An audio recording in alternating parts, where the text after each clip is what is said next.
Throughout the course of this semester, I learned various lessons through making mistakes, filming, editing, and producing my short video series. The first thing I learned is wind noise. When looking for places to shoot, taking audio into consideration is very important. In Hawaii, that means going to a place where the wind is not bad and you can't hear chickens roosting. I learned this the hard way when I went to shoot one of my ocean scenes, and I had to scrap a whole day of shooting because you could not hear the dialogue. The second thing I learned is that more shots with fewer takes is often more efficient. More shots means it's easier to remember the lines and it takes fewer takes to get the shot right.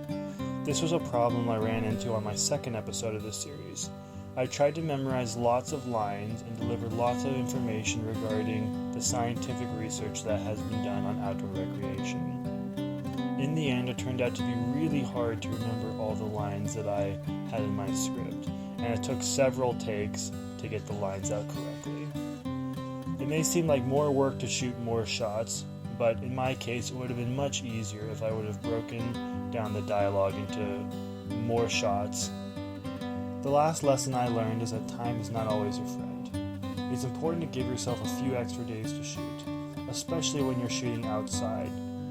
Changing light, sound, and rain can destroy continuity and make the process of shooting more complicated. This was a fact in one of my earlier films, where I had to scrap a whole day of filming. Luckily, I gave myself a few extra days, so I was able to reshoot. If I had not done that, I would have completely ruined my film, and I would not have been proud in the final product that I turned